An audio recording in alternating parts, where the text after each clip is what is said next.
क्यों आपको स्टॉक्स के पीछे भागना है? क्यों आपको 10x करना है? यही बोला जाता है कि रिटर्न्स बहुत शॉर्ट टर्म में हाई चाहिए, मिलते ही नहीं है, मिथ है। गारंटी पैसे आधे होने की है, गारंटी पैसे डबल होने की तो कतई नहीं है। What is the actual meaning of investment? Investment is a vehicle जिसपे आप बैठ के अपने गोल्स को अचीव करने का देख सकते हैं। वो व्हीकल कौन सा चुनना है, that is the meaning, that is very important. आप अगर चाहते हो कि मेरी वेल्थ क्रिएट हो तो वो एफडी से नहीं करते। 3 ऐसी कौन सी बातें हैं इंपॉर्टेंट जिसका मुझे ध्यान रखना चाहिए एसआईपी करने से पहले? लोगों की क्या गलती है बताए, वो पहली तनख्वाह आते ही उधार बांध लेते हैं। पहली तनख्वाह ही आईफोन खरीद लिया, पहली तनख्वाह ही घर वाले प्रेशर कर रहे हैं जी घर ले लो, लोन ले लो घर पे और आप अपनी ईएमआई बांध लो।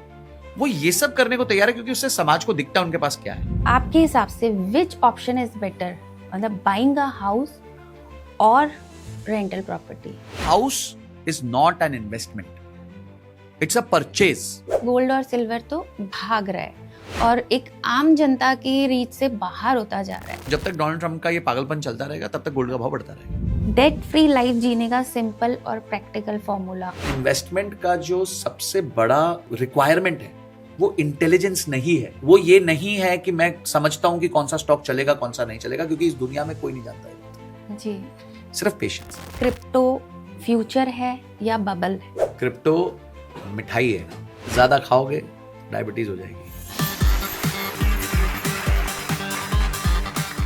हेलो दोस्तों, यूएनआई टॉक शो में एक बार फिर से आपका बहुत बहुत स्वागत है। मैं हूं आपके साथ रुचि कपूर। आज का यह पॉडकास्ट एक ऐसे टॉपिक पे होने वाला है जो हमारी सभी की लाइफ से जुड़ा हुआ है, दैट इज इन्वेस्टमेंट। इन्वेस्टमेंट किसी ना किसी रूप में हम सभी करते हैं, लेकिन सही जानकारी नहीं होने के कारण या तो हमें अच्छे रिटर्न्स नहीं मिल पाते हैं या लॉसेस बियर करने पड़ते हैं। बेसिक नॉलेज होना बहुत ज़रूरी है जिससे हमें हाई रिटर्न्स मिले और अपने पैसे को हम अच्छी जगह सही जगह इन्वेस्ट कर सकें। क्रिप्टो हो, एसआईपी हो, एफडी हो, आरडी हो या फिर म्यूचुअल फंड्स हो, हमें अपने पैसे को कहाँ और कैसे इन्वेस्ट करना चाहिए, क्या है सही तरीका, इस चीज़ को डिकोड करने के लिए आज हमने अपने स्टूडियो में बहुत स्पेशल गेस्ट को इनवाइट किया है जिन्हें किसी इंट्रोडक्शन की ज़रूरत ही नहीं है, नाम ही अपने आप में काफ़ी है। Sanjay Kathuria ji, India's number 1 finance coach. Welcome to UNI talk show sir. Thank you so much ma'am. जी सर, जैसे हम जानते हैं आफ्टर कोविड लाइफ बहुत अनप्रिडिक्टेबल हो गई है और करियर्स अनस्टेबल हो गए हैं, तो लोग बहुत कॉन्शियस भी रहने लगे हैं इन्वेस्टमेंट करने से पहले। और आज का टॉपिक जो मैंने रखा है इन्वेस्टमेंट, सो दैट जो हमारे व्यूअर्स हैं जो गलत इन्वेस्टमेंट कर देते हैं, हाई रिटर्न्स के चक्कर में लॉसेस बेयर करने पड़ते हैं, तो उनके लिए हम आज बेसिक से स्टार्ट करेंगे। परफेक्ट। तो पहला बहुत बेसिक क्वेश्चन है मेरा कि what is the actual meaning of investment और किसी भी इंसान को इन्वेस्टमेंट कब शुरू करनी चाहिए, किस एज में? First of all thank you so much ma'am, आपने इनवाइट किया। जी, इट्स माय प्लेजर सर। आपने पूछा इन्वेस्टमेंट क्या है। जी see, investment is a method to reach a goal. जी, ठीक है, वो एक जरिया है जिससे आप अपने गोल्स को अचीव कर सकते हो।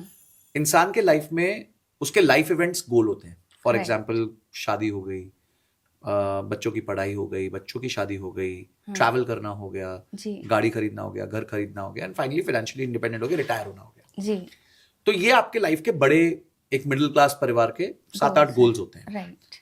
और इन्हीं 7-8 गोल्स के लिए हर व्यक्ति सेव करता है। हम पुरानी पिक्चरों में देखते थे लोग एक गुल्लक रखते थे, ये बेटी की शादी के लिए गुल्लक, बहन की शादी के लिए गुल्लक, माँ के इलाज के लिए गुल्लक, ये इसके लिए गुल्लक। तो that's what your investment is. वो एक गोल होता है और उस गोल के लिए आप जो है सेविंग्स कर रहे होते हैं। जी, ठीक। So investment is a vehicle जिसपे आप बैठ के अपने गोल्स को अचीव करने का देख सकते हैं। ओके। अब वो व्हीकल कौन सा चुनना है, that is the main, that is very important. ठीक है, अगर आप शहर में हो तो कौन सा चुनना है, अगर आपको दूर जाना है तो आपका कौन सा चुनना है, अगर बहुत दूर जाना है तो कौन सा चुनना है, राइट। तो वो आपको चेक करना पड़ता है और उसे हम एसेट एलोकेशन कहते हैं कि आपको कहाँ कितना निवेश करना चाहिए। Okay. And sir, what is the right age to invest? As soon as possible. Okay, 18 plus जैसे ही। हाँ, मतलब 18 प्लस अगर आप उससे पहले भी समझदारी आ जाए आप में तो कर लीजिए, कोई प्रॉब्लम नहीं है। वॉरेन बफेट 11 साल के थे, तो ऐसा नहीं है, इसमें कोई भी उम्र से आप स्टार्ट कर सकते हैं, कोई प्रॉब्लम नहीं। Okay earlier the better. जी, ओके, ठीक है, हम ये समझ गए कि इन्वेस्टमेंट है ज़रूरी और किसी भी एज से आप स्टार्ट कर सकते हैं सो दैट आपका फ्यूचर सेफ। बिल्कुल। जी, तो नेक्स्ट क्वेश्चन है सर मेरा, जैसे एक हम जानते हैं हमारे जो पेरेंट्स थे वो जनरली एफडीज में ही इन्वेस्ट करते थे और ट्रेडिशनल वे था एफडी, सबसे सिक्योर माना जाता था। बट जो आज की जनरेशन है एसआईपी की तरफ जा रही है, तो आपके अकॉर्डिंग मतलब which option is better, FD और एसआईपी? देखिए, first of all let me clarify, SIP जो होता है ना वो इन्वेस्टमेंट नहीं होता, वो इन्वेस्टमेंट Okay. का तरीका होता है। जी जैसे आपने एक टर्म सुना होगा रेकरिंग डिपॉजिट, जी, आरडी। आरडी। इसका मतलब क्या होता है, हर फ्रीक्वेंसी पे जैसे कुछ लोग की तनख्वाह आती है तो एक अपनी तनख्वाह का थोड़ा सा पोर्शन का एफडी करते हैं, जी तो उसे आरडी क्यों कहते हैं? क्योंकि वो रेकरिंग है, यानी बार बार आप करते हो। तो जो आरडी है वो एसआईपी है इन फिक्स डिपॉजिट। ओके, ठीक है, तो SIP in fix deposit is called RD. ठीक है। हम धनतेरस पे गोल्ड खरीदते हैं, वो भी एसआईपी है। हाँ, काइंड ऑफ। ठीक है, एसआईपी है, आप हर धनतेरस, तो कोई भी एक फिक्स्ड इंटरवल पे जब आप कोई इन्वेस्टमेंट करते हो उसको सिस्टमैटिक इन्वेस्टमेंट प्लान बोला जाता है। अब आप इन्वेस्टमेंट किस में कर रहे हो वो अलग चीज है, वो एफडी भी हो सकता है, गोल्ड हो सकता है, सिल्वर हो सकता है, म्यूचुअल फंड हो सकता है, स्टॉक्स हो सकते हैं, बिटकॉइन हो सकता है, कुछ भी हो सकता है। जी, वो इंस्ट्रूमेंट जो है वो अलग चीज है। एसआईपी जो है वो माध्यम है इन्वेस्ट करने का। जी, कुछ लोग जो है एक मुश्त पैसा डाल देते हैं, जिनके पास बड़ा पैसा होता है, उसको लमसम कहते हैं। तो lump sum is when you invest bigger capital at one time, जी, वो और एफडी हो। उसको लमसम कहते हैं। या जब आपके पास है जी 10 लाख रुपए रखे हुए हैं, अब बेटा एफडी कर दो, तो वो लमसम एफडी है। पर आपके हर महीने की तनख्वाह 50,000 है, आप उसमें से 10,000 रुपए एफडी में डालते हो, वो एसआईपी इन एफडी है। ओके, ठीक है, तो एफडी एक एसेट है। ठीक है। तो ये आई होप मैंने इसको थोड़ा सा क्लियर कर दिया हो कि ये, क्योंकि लोग मुझसे भी ये पूछते हैं कि सर कहां एसआईपी करूं, तो SIP is not an investment, SIP is a way to invest. Okay, और प्रोडक्ट कुछ भी हो सकता है, एफडी से लेके क्रिप्टो तक, कुछ भी कहीं भी आप जो है सिस्टमैटिक माध्यम से निवेश कर जी, सकते हो। उसमें हम कितना भी अमाउंट कर सकते हैं। कितना भी अमाउंट कर सकते हैं, फिक्स्ड जी। इंटरवल पे कर सकते हैं, महीने महीने कर सकते हैं, क्वार्टर कर सकते हैं, साल में एक बार कर सकते हैं। इसको हम कहते हैं एसआईपी। जी, according to you which one is better option? देखिए, एफडी का एक यूज केस है। एफडी ये नहीं है कि बिल्कुल, क्योंकि काफी लोगों ने आके बोला एफडी रख दी है, एफडी है वो, ऐसा नहीं है। एफडी सब इंपॉर्टेंट है आपके इमरजेंसी फंड के लिए। जब आप जीवन में, देखिए, लोगों को फाइनेंशियल इंडिपेंडेंट होना है, तो सबको लगता है मेरे पास 1 करोड़ होगा तो मैं फाइनेंशियल इंडिपेंडेंट होऊंगा, 2 करोड़, सबके माइंड में एक नंबर होता है जी, जो उनका एक ड्रीम नंबर होता है। किसी के उल जलूल भी होते हैं, 100 करोड़ होगा तो करूंगा। जी, तो बट ये नंबर जो है ये फाइनेंशियल इंडिपेंडेंस का एंड है। फाइनेंशियल इंडिपेंडेंस का बिगिनिंग जो है, जो सबसे पहले आपको चीज ताकत देता है, वो है आपका इमरजेंसी फंड। वो ये ताकत देता है कि जो जॉब आपको पसंद नहीं आ रहा है आप उसको छोड़ सकते हो। वो ये ताकत देता है कि अगर कोविड के चलते आपकी जॉब चली जाए तो आपको स्ट्रेस नहीं आएगा जी, जीवन। तो आपके 6 महीनों का खर्चा अगर आपके पास एक एफडी में पड़ा होगा, तो वो आपके फाइनेंशियल इंडिपेंडेंस की जर्नी का पहला स्टेप है, पहला महत्वपूर्ण स्टेप है। ओके, और वो पैसा जो है वो एफडी में होना चाहिए। उससे क्या होता है कि कल को इमरजेंसी आ गई अगर, तो बता के तो आएगी नहीं, तो उस इमरजेंसी के लिए आपके पास तैयार पैसा पड़ा होगा। आपने पैसा बटन दबाया, एफडी से पैसा आ गया, आपने उस पैसे को कर लिया। जी, तो पहला चीज है एफडी आपके इनकम के लिए। सेकंड चीज है, जब किसी की उम्र बहुत ज्यादा हो जाती है और रिटायर हो जाता है, उनका रिस्क टेकिंग कैपेबिलिटी बहुत कम रह जाती है।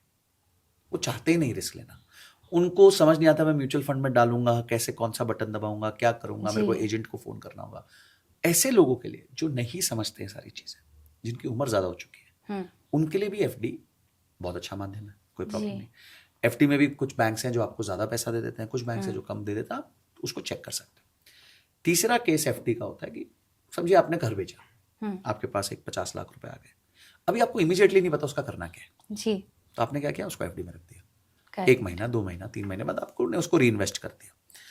तो ये 3 बड़े कारण होते हैं, इसे हम कहते हैं अपॉर्चुनिटी कैपिटल। कि आपके पास एक अपॉर्चुनिटी कैपिटल आया हुआ है, आपको पता नहीं अभी डालना क्या है, पर आपको कहीं ना कहीं निवेश करना है, अभी यू आर नॉट क्लियर, हाँ, कुछ नहीं समझ आए तो एक बार एफडी कर दो जी, कि मुझे शॉर्ट टर्म में कहीं तो डालना, पर अभी कुछ समझ नहीं आ रहा, कुछ तो रिटर्न, कुछ तो आएगा जी, कुछ छोटा मोटा ही आ जाएगा, हाँ, है ना। तो ये काम जो है ये एफडी के होते हैं। ओके, इसके अलावा आप अगर चाहते हो कि मेरी वेल्थ क्रिएट हो, तो वो एफडी से नहीं होने वाली। जी, that is not FD possible, because FD में 2 इशू है, तो इंटरेस्ट रेट जो है वो इन्फ्लेशन के आसपास रहता है जी। दूसरा जितनी कमाई होती है उस पर टैक्स लग जाता है। तो अगर आप टैक्स ब्रैकेट हाई में हो तो आप वेल्थ कैसे क्रिएट करोगे? आपको तो 30% टैक्स देना पड़ेगा। जबकि जब आप म्यूचुअल फंड्स में पैसा डालते हो तो आपको कंपाउंडिंग का बेनिफिट मिलता है और आपका टैक्स तब तक नहीं कटता जब तक आप उसमें से निकाल नहीं लेते। तो अगर आपने 20 साल पैसा नहीं निकाला तो 20 साल आपको टैक्स देने की जरूरत नहीं है। आपने 10 लाख रुपए डाले थे, वो आज 1 करोड़ हो गए, ठीक है, पर 90 लाख रुपए आपका प्रॉफिट हुआ है, आपको 1 रुपया टैक्स नहीं देना। कब तक नहीं देना? जब तक आप उसमें से पैसा निकाल नहीं लेते। जी बिल्कुल। तो यानी जितना समय आप उसमें उसको पड़ा रहने दोगे उतना उसका वैल्यू बढ़ता रहता है। सो this is the difference between investing in FD and investing in other asset classes जो ग्रो करते हैं। गोल्ड है, सिल्वर है, इक्विटी है, म्यूचुअल फंड्स है, आपके क्रिप्टो मार्केट्स हैं, जो भी और एसेट क्लासेस जी।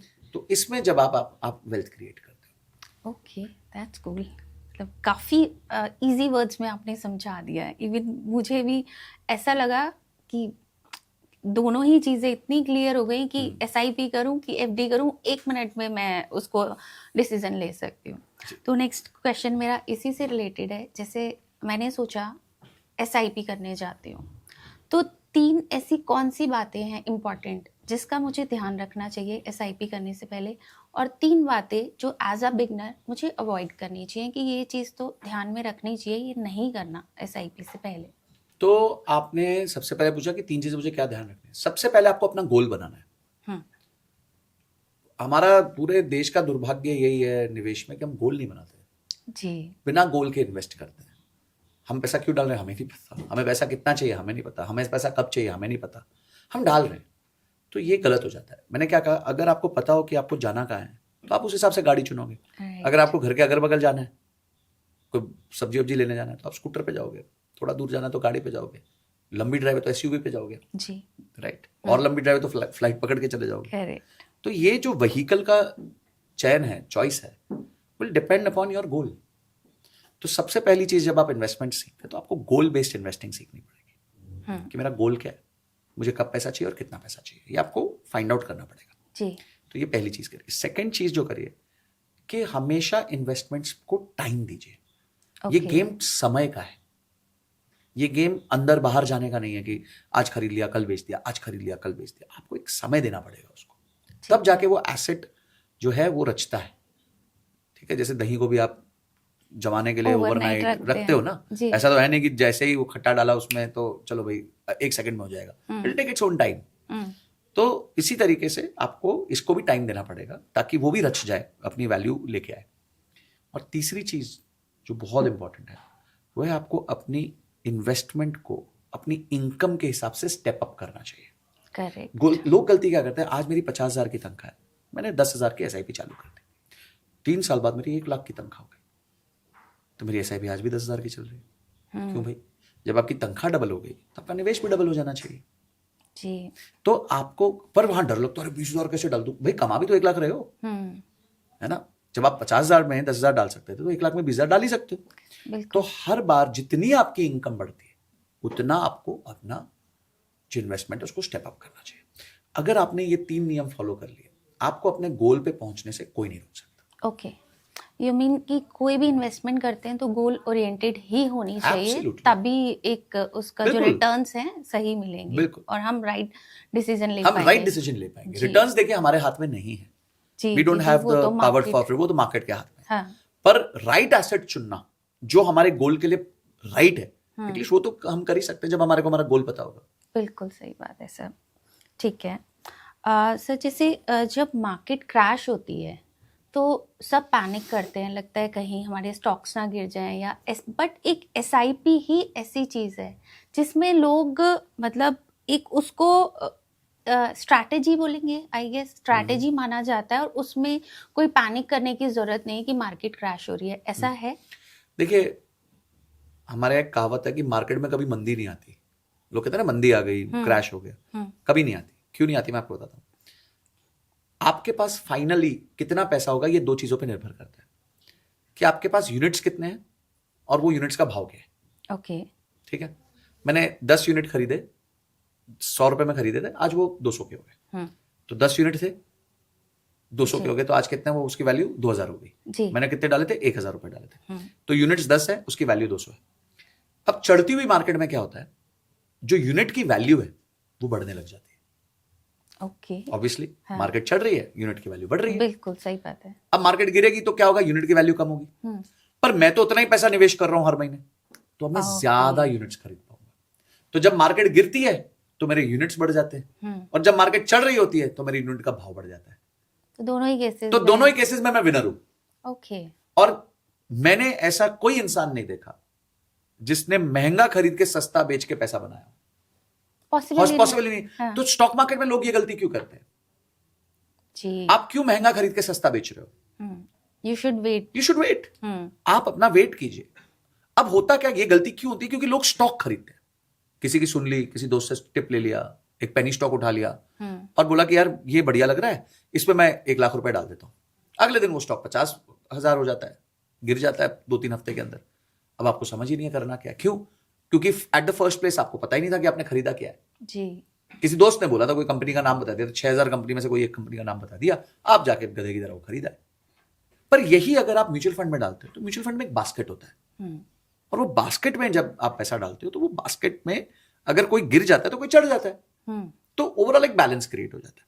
ओके तो हमारे जैसे निवेशकों को, जिनको मार्केट्स का बहुत समझ नहीं है, इमोशनल कंट्रोल नहीं करना आता, स्टॉक्स की स्टडी नहीं करनी आती, हमारे लिए बेस्ट तरीका है म्यूचुअल फंड्स में निवेश करने का, ओके और लॉन्ग टर्म वेल्थ उसी से क्रिएट करते रहने का। अच्छा बिल्कुल। म्यूचुअल फंड्स एक वे है मैं आपको लॉन्ग टर्म वेल्थ क्रिएट, मैं इसका एक एग्जांपल देता हूं। अक्टूबर 1995 में एक म्यूचुअल फंड लॉन्च होता है जिसका नाम है Nippon mid cap growth fund. जी ठीक है, तब वो रिलायंस था, फिर बाद में निप्पॉन ने टेक ओवर किया, तो आज उसका नाम निप्पॉन है। जब भी कोई म्यूचुअल फंड लॉन्च होता है वो 10 रुपए का होता है। ओके ठीक है, 10 रुपए का एक यूनिट है। आज 30 साल हो गए उस फंड को, आपके हिसाब से उसकी क्या वैल्यू होगी? 1000 मतलब आपने कहा 100 गुना हो जाए। ठीक है, थोड़ा और चले आगे, 5000 बस 4600 उसकी वैल्यू है। ओह गॉड।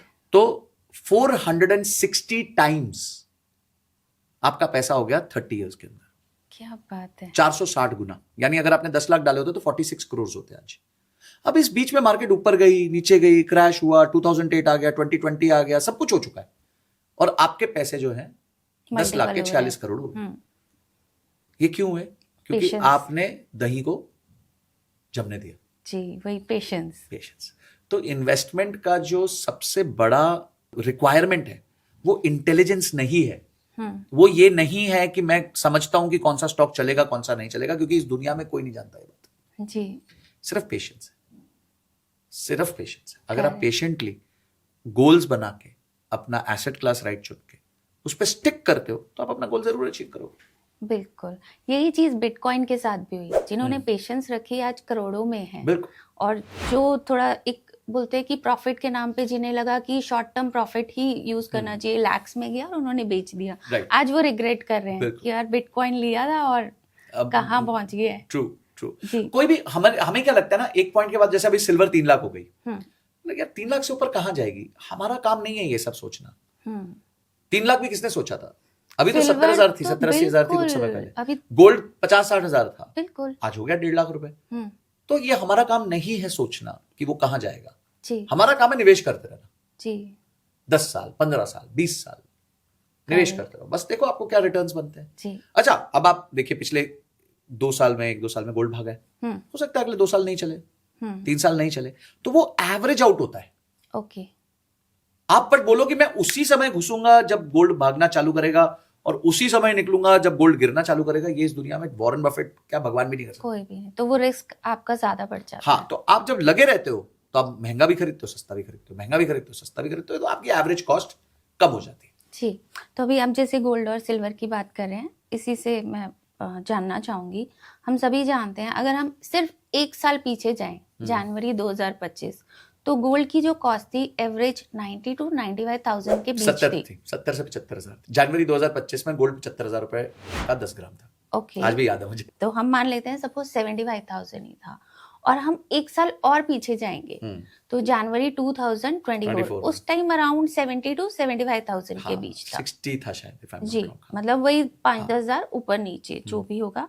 तो आपको क्या लगता है ऐसा मार्केट में क्या चेंजेस आए कि ये इनटू मतलब डबल हो गया? अब आज की डेट में जनवरी 2026 में हम बैठे हैं और कितना 1.5 लाख हो चुका है 24 कैरेट। तो आपको क्या लगता है इसके पीछे क्या रीजन होगा? और सिल्वर में तो कई एक्स मतलब बढ़ा है। अगर हम वही 1 साल पीछे जाएं तो 80-85 हजार पे 1 kg सिल्वर था, जो आज 3 लाख टच कर रहा है। तो इसके पीछे मार्केट की क्या स्ट्रैटेजी होती है, क्या चीज है जो इस तरीके से पीक पे जा रहा है? देखिए, कोई भी चीज की वैल्यू डिमांड और सप्लाई के हिसाब से बढ़ती है, खासकर मेटल्स में। जी, ठीक है। अब गोल्ड की बात करें तो जब से डोनाल्ड ट्रंप आए हैं, गोल्ड में ना एक कहावत है हमारी। वो कहावत ये है कि any bad news is good news for gold. Okay. कोई भी खराब खबर गोल्ड के लिए खुशखबरी बहुत अच्छी है, राइज करेगा, राइज करता है। जी। तो पिछले 1 साल में सिर्फ खराब खबरें आ रही हैं। आपका डोनाल्ड ट्रंप का पागलपन सामने आ रहा है। वो कह रहे हैं कि भाई मैं इधर अटैक कर दूंगा, वेनेजुएला के प्रेसिडेंट को उठा लिया, ये कर। लोगों का भरोसा उन पे से उठ रहा है, और जब लोगों का भरोसा किसी करेंसी पे से उठता है तो एक ही चीज पे जाता है, वो है गोल्ड। क्योंकि गोल्ड स्टैंडर्ड है, मतलब वो अक्रॉस ग्लोब उसकी वैल्यू है। तो फॉर एग्जांपल आप आज गोल्ड का बार उठा के जाइए, इंडिया से जाइए यूएस चले जाइए, तो आपको पता है कि आपको क्या रेट मिलेगा वहां पे, उसमें कोई प्रॉब्लम नहीं है। बिल्कुल। तो it's a trusted source of money. Okay. ठीक है। हमारे सनातन धर्म में तो गोल्ड ही स्टार्ट हुआ था। महाराजा परीक्षित ने बोला था ना कि जहां सोना होगा वहां सारी गलत चीजें कर चल रही होंगी, जब कलयुग को एंट्री दी थी। तो तब से सोना जो है रिजर्व करेंसी है ग्लोबली, मतलब उसको एक फेथ की तरह देखा जाता है। अब क्या हुआ कि यूएस पे से लोगों का, कंट्रीज का फेथ खत्म होने लगा, तो कंट्रीज में अब क्या करें, तो कंट्रीज में गोल्ड इकट्ठा करना चालू करते हैं। ओके। तो चाइना ने गोल्ड इकट्ठा किया, इंडिया ने गोल्ड इकट्ठा किया, पोलैंड ने गोल्ड इकट्ठा किया, सब लोग गोल्ड इकट्ठा कर रहे हैं। तो अगर गोल्ड इकट्ठा हो रहा है, डिमांड बढ़ रही है, तो क्या होगा, प्राइस बढ़ेगा। तो वही हुआ है। That has been the reason कि गोल्ड को बहुत जो है अचानक से ग्रोथ हुई है, क्योंकि गोल्ड को सेफ हेवन माना जाता है, उसको सेफ्टी से लिंक किया जाता है। बताया any bad news is good news for gold. जी। तो जब तक डोनाल्ड ट्रंप का ये पागलपन चलता रहेगा तब तक गोल्ड का भाव बढ़ता रहेगा। ओके। ठीक है। अब आते हैं सिल्वर। सिल्वर इंडस्ट्रियल मेटल है, उसका यूज है।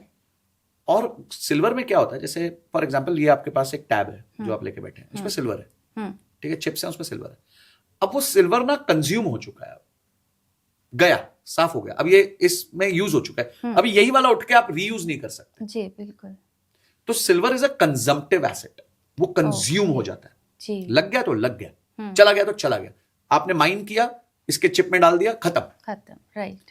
तो अब क्या हुआ, पहले इसकी डिमांड कम थी, अब ईवी का एक्सप्लोजन हुआ, आर्टिफिशियल इंटेलिजेंस का एक्सप्लोजन हुआ, चिप्स मैन्युफैक्चरिंग में एक्सप्लोजन हुआ, तो अचानक से सिल्वर की डिमांड बहुत बढ़ गई।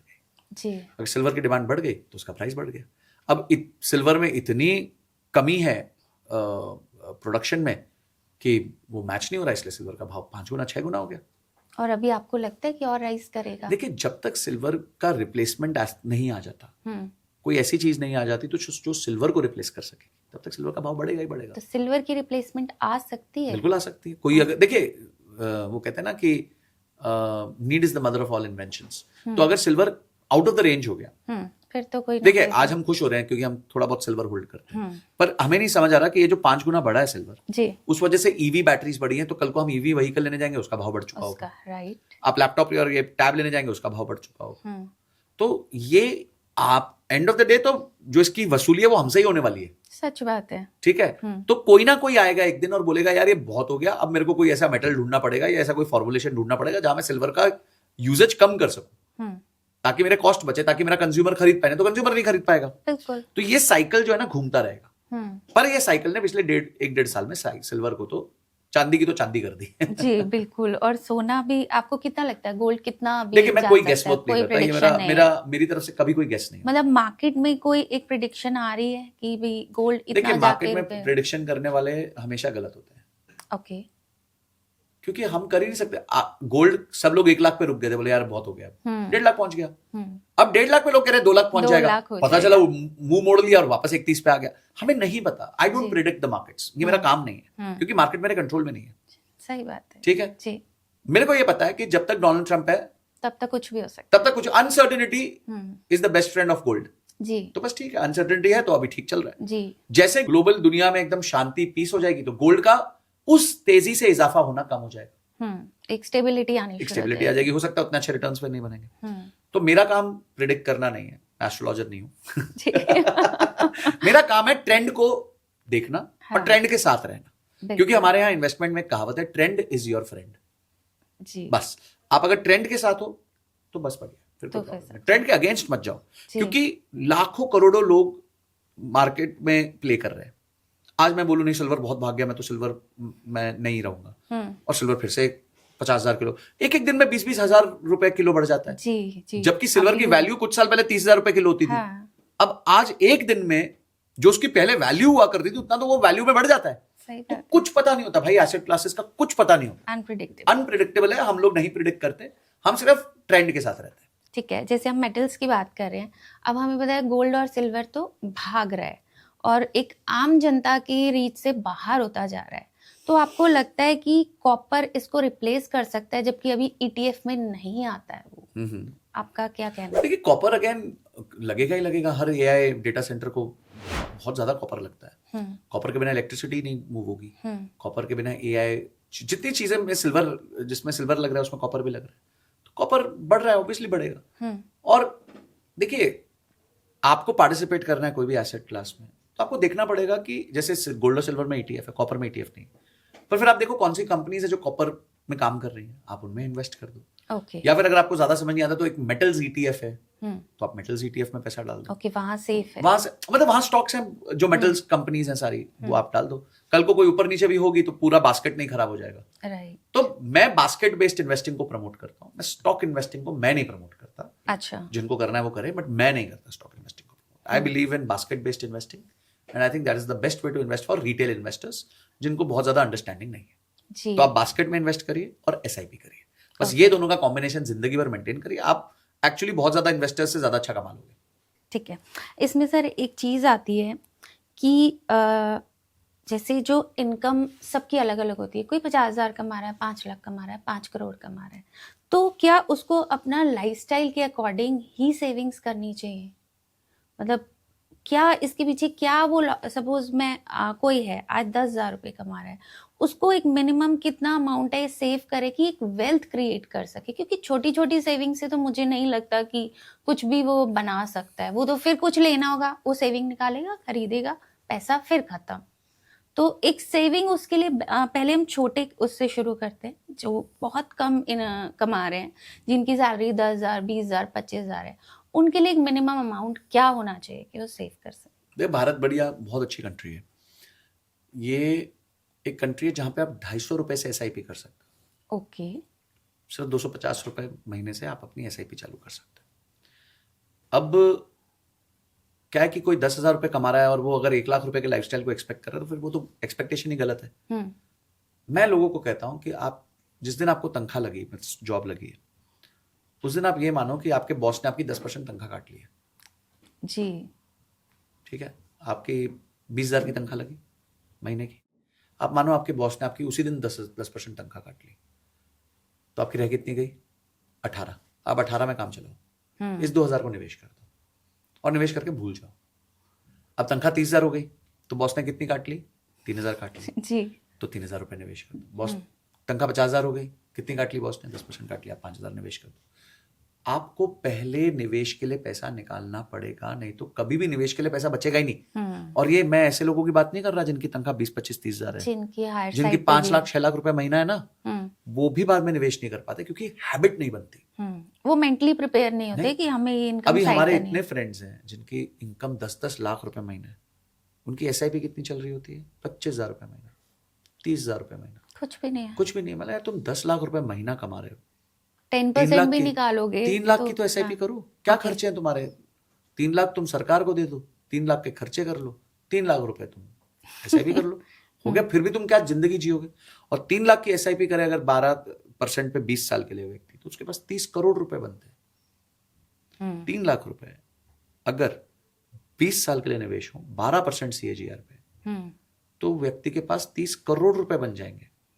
तो अब आपको क्या चाहिए उसके बाद? 30 करोड़ एक जगह पे एक टाइम पे पड़े हो आपके पास, तो आपकी क्या ताकत होती है, सोचिए। सच बात है, बिल्कुल। तो आपको अपना पहले तो 10% से स्टार्ट करिए। जब आपकी इनकम 50,000 से लाख से ऊपर चली जाती है तो उस 10% को 15% करें, फिर 20% करें, फिर 25% करें, फिर 30% तक ले जाए। ओके। जितना ज्यादा निवेश करोगे, आपको करना क्या है पैसे के साथ, आप अपने खर्चे बांधो, खर्चे नियमित रखो, सही रखो, बाकी पैसे को निवेश करते रहो, क्योंकि लॉन्ग टर्म में आपको फायदा देगा ही देगा। क्योंकि आज भी लोग मेंटली प्रिपेयर नहीं है कि हमें सेविंग करनी ही करनी है, और बहुत लोग जो सेविंग कर रहे हैं उन्हें पता है सेविंग के क्या बेनिफिट्स हैं। देखिए, सेविंग आपका स्टेप 1 है।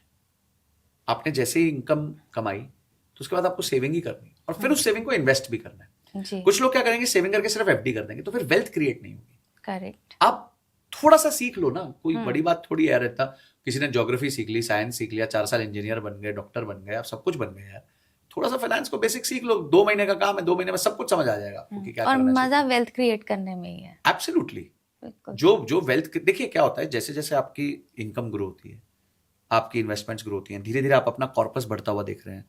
आज वो कॉर्पस 50 लाख हो गया, फिर 1 करोड़ हो गया, आपका कॉन्फिडेंस बढ़ता है। करेक्ट। आपको लगता है now I have a backup, मैं अपने सपने को चेज कर सकता हूँ। मैं वो स्टार्टअप करना चाहता था, मैं सोशल वर्क करना चाहता था, मैं टीचिंग करना चाहता था, मैं दुनिया घूमना चाहता था, मैं कर सकता हूँ, मेरे पास पीछे बैकअप है। जी। तो आपको ये जो ताकत मिलती है ना, शुरुआत के थोड़ा सा कॉम्प्रोमाइज करने से ये ताकत आपको मिलती है। पर आप सोचो कि मैं पहले दिन, लोगों की क्या गलती है बताए, वो पहली तनख्वाह आते ही उधार बांध लेते हैं। पहली तनख्वाह ही आईफोन खरीद लिया, पहले तनख्वाह ही घर वाले प्रेशर कर रहे हैं, जी घर ले लो, लोन ले लो घर पे, और आप अपनी ईएमआई बांध लो। वो ये सब करने को तैयार है क्योंकि उससे समाज को दिखता है उनके पास क्या है। अभी कल मैं एक बहुत बड़े बिजनेसमैन का पॉडकास्ट ले रहा था। ओके। तो उनका करीबन $40 मिलियन का टर्नओवर है यूएस में। ओके। उनके पास 7 बेडरूम हॉल किचन का विला है, उनके पास मर्सिडीज है, फरारी है, लैम्बोर्गिनी है, 7-8 गाड़ियां हैं। आप उनके विला में देखो दूर से तो ऐसा लगता है पता नहीं किसी महल नुमा। मतलब सर ये क्या, मतलब बहुत बढ़िया, आपने इतना कौन सी कितनी ईएमआई आती? बोले नहीं, मेरे इनकम का ये छोटा सा फ्रैक्शन है। पर जो लोग ये दिखाने के लिए लेते हैं ना, वो जिंदगी भर दुखी रहते हैं, जो शो ऑफ करने वो शो ऑफ करने के लिए। हाँ। तो आपको नियमित सेविंग्स करनी है, अच्छे तरीके से सेव करना है, उसको निवेश करना है, और समय जैसे आपको समय देना है ताकि वो दही जम जाए बढ़िया से। जी जी जी, ठीक है। अब हम आते हैं एक थोड़ा सा स्टॉक मार्केट को भी टच करते हैं। स्टॉक मार्केट में मैं एक बिगनर हूँ, मुझे स्टॉक मार्केट में इन्वेस्ट करना है, बट मुझे कुछ नहीं पता, और मैंने थोड़ा सा बेसिक सुन लिए, सोशल मीडिया पे, यूट्यूब पे इन्फ्लुएंसर्स आ रहे हैं, उनसे टिप्स सुन लिए। तो क्या मैं स्टॉक मार्केट में इन्वेस्ट कर सकती हूँ इन टिप्स के बिहाफ पे, या उसके लिए मुझे कोई क्रैश कोर्स या कोई भी कोर्स करना जरूरी है स्टॉक मार्केट में जाने से पहले? अगर आप फुल टाइम जॉब कर रहे हैं, बिजनेस कर रहे हैं, या ऐसा काम कर रहे हैं जिसमें दिन में आपका 8-10 घंटे 12 घंटे का कमिटमेंट है, तो कृपया करके डायरेक्ट स्टॉक मार्केट में मत आइए। ओके। ठीक है, आप मैनेज नहीं कर पाओगे, इम्पॉसिबल है। तो अब आपको क्या करना चाहिए? आपको मनी मैनेजमेंट सीखना चाहिए और लॉन्ग टर्म इन्वेस्टिंग सीखना चाहिए by using mutual funds. Okay. बस आप मत पीछे पड़ो कि मैं कोई स्टॉक खरीद लूं जो 10 गुना हो जाए, 20 गुना हो जाए, क्योंकि फिर आप ऐसे 10 स्टॉक भी खरीद लोगे जो आधे हो जाएंगे, और वो आप झेल नहीं पाओगे। और जो स्टॉक 10 गुना होना होता है, उसको आप 20% 30% प्रॉफिट आते ही बेच दोगे जी। तो ये ह्यूमनली पॉसिबल नहीं है, बहुत मुश्किल है। फंड मैनेजर्स इस चीज के लिए बहुत ट्रेंड होते हैं, तो उसके बाद जाके वो, उनका एक फुल टाइम प्रोफेशन होता है ये करना। आपका फुल टाइम प्रोफेशन कुछ और है, आप डॉक्टर हैं, लॉयर हैं, चार्टर्ड अकाउंटेंट है, आप जॉब कर रहे हैं, बिजनेस कर रहे हैं, फ्रीलांसर हैं, आप कंटेंट क्रिएटर हैं। अभी आप और मैं बैठे हैं, मार्केट्स ऑन है, और अगर आपने कोई स्टॉक लिया होता तो आपको पूरा टाइम चेक करी होती, कितना रुपए ऊपर, कितना रुपए नीचे, ग्राफ कहां लगा आपका 50,000 रुपए होता, एफर्ट आपका माइंड स्पेस जो है लाखों करोड़ों रुपए का चला जाता। ट्रू। तो stop all this nonsense literally, और आप अपना आराम से म्यूचुअल फंड्स यूज करें। म्यूचुअल फंड्स बहुत तरीके के हैं, डेट है, हाइब्रिड है, इक्विटी है, हाई रिस्क है, लो रिस्क है, मिड कैप है, स्मॉल कैप है, लार्ज कैप है, फ्लेक्सी कैप है, मल्टी कैप है, मल्टी एसेट है, उसके बाद थीमेटिक्स है। इतना ज्यादा बड़ा बास्केट है हमारे पास, इतना प्यारा बुफे लगा हुआ है म्यूचुअल फंड्स का, कि जो आपको हाजमा पसंद है, आपका हाजमा खराब है, खिचड़ी खानी है खिचड़ी खा लो, आपको चटोरा पसंद है चटोरा खा लो, आपको माइल्ड पसंद है माइल्ड खा लो। हर चीज हमारे म्यूचुअल फंड इंडस्ट्री में अवेलेबल है। Okay. आपको सुपर हाई रिस्क चाहिए तो सुपर हाई रिस्क भी है, आपको नॉर्मल रिस्क चाहिए नॉर्मल रिस्क, आपको जीरो रिस्क चाहिए जीरो रिस्क भी है, डेट फंड्स के फॉर्म में, लिक्विड फंड्स के फॉर्म में, हर चीज है हमारे उसमें, उस यूनिवर्स में। इतना प्यारा बुफे है, क्यों आपको स्टॉक्स के पीछे भागना है, क्यों आपको 10x करना है? हाँ, यही बोला जाता है कि अगर किसी को जैसे है कि 10x 20x 50x आपको पैसा चाहिए, रिटर्न्स बहुत शॉर्ट टर्म में हाई चाहिए, मिलते ही तो नहीं है, नहीं मिथ है, मिलते। मिथ है, मिथ है। मिथ है। पैसा आधा जरूर हो सकता है, उसकी गारंटी है।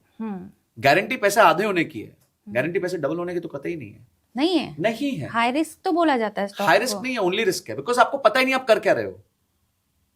देखिए, गाड़ी रात को चलाना रिस्क है, बिल्कुल ठीक है, और बिना हेडलाइट के चलाना डबल रिस्क है। बस। तो ये जो आप कर रहे हो ना, बिना हेडलाइट के गाड़ी चला, ओके वो भी रात में, ओके। वो भी बिना सीट बेल्ट पहने, अब आपके साथ क्या होगा आप मेरे को बोलने की जरूरत नहीं है। ठीक। तो फिर So, लॉसेस के लिए तैयार रहे। बिल्कुल नहीं, तैयार करना ही नहीं। क्यों तैयार होना हमारे को, दूर कर दो एकदम। स्टॉक मार्केट में डायरेक्ट स्टॉक खरीदना बंद कर दो। अच्छा, कोई भी व्यक्ति जो आज ये पॉडकास्ट देख रहा है, मुझे कमेंट करके बता दे कि 5 साल में उसने कितने रिटर्न्स कमाए। उसने निफ्टी को भी बीट नहीं किया होगा। अच्छा। हमारा एक आम निवेशक अगर निफ्टी 50 में एसआईपी कर रहा होता ना, हाँ। तो वो ज्यादा अच्छा रिटर्न कमा लेता है। और ये प्रूव किया है किसने? वॉरेन बफेट ने प्रूव किया। अच्छा। 2008 में उनकी एक बेट लगी थी एक हेज फंड मैनेजर के साथ। तो इन्होंने बोला कि हम दोनों पैसा डालते हैं जी। वॉरेन बफेट ने बोला मैं S&P 500 में डाल रहा हूं, जो उनका निफ्टी 50 है वहां का। ठीक है, कुछ नहीं किया, उठाया पैसा उसमें पटक दिया, भूल गया। ये दूसरा जो बंदा था हेज फंड मैनेजर, उसने 10 साल खरीदा बेचा खरीदा बेचा खरीदा बेचा। 10 साल बाद ये हेज फंड मैनेजर ने टोटल मिला के 36 या 40% रिटर्न कमाया। वॉरेन बफेट ने 90% कमा लिया ओके, बिना कुछ किए। जी। ये रूल है गेम का। ये मस्ती करने के लिए, टाइम पास करने के लिए बहुत मजेदार है, अपने आप को स्ट्रेस देने के लिए बहुत मजेदार है, आप स्टॉक खरीद लो। पर अगर आपको लॉन्ग टर्म वेल्थ क्रिएट करनी है तो basket investing is the best way to make money. Okay. And which you get through easily through mutual funds. आपको म्यूचुअल फंड, जैसे मैंने कहा, इतना प्यारा बुफे, आपको हर चीज मिलती है। क्यों आपको खुद चावल खरीदने हैं, खुद दाल खरीदनी है, खुद खिचड़ी बनानी है? बना के रखी हुई है उसने, बेचारे ने, बना लो, खा लो आप जाके। तो जैसे अब हम वॉरेन बफे की बात कर रहे हैं, हम सभी जानते हैं कि वर्ल्ड में नंबर 1 इन्वेस्टर हैं वो जी। तो उनकी स्ट्रैटेजीज आपने फॉलो की हैं, या उनकी स्ट्रैटेजी को कोई भी फॉलो करके वेल्थ क्रिएट कर सकता है? बहुत आसानी से। कुछ है ही नहीं, उनके तो बहुत सिंपल, उनकी कोई स्ट्रैटेजी नहीं है, उनके तो उनकी थीसिस है, उनकी लाइफ की फिलोसफीज है, और बड़ी सिंपल फिलोसफीज है। वो बोलेंगे कि never test the depth of water with both your feet. अच्छा। अब इसका मतलब क्या है कि जब आप रिस्क लेते हो तो ऐसा नहीं कि पूरा पैसा ही रिस्क पे डाल दो। अब मैं क्रिप्टो करने जा रहा हूं जी, मेरे पास 10 लाख है, मैं पूरे 10 लाख क्रिप्टो में डाल दूंगा, तो ये हो गया testing the depth of water with both the feet. पर आपके पास 10 लाख रुपए, आपने 50,000 रुपए क्रिप्टो में डाल दिए, तो अगर आधा भी होगा तो 25,000 का ही नुकसान होगा ना। तो ये हो गया पहला स्टेटमेंट। फिर हो गया the market is an instrument to transfer wealth from the impatient to the patient. तो जिस आदमी के पास पेशेंस नहीं है, उससे पैसा लेके उस आदमी के पास जाएगा जो पेशेंस के साथ ट्रेड करेगा।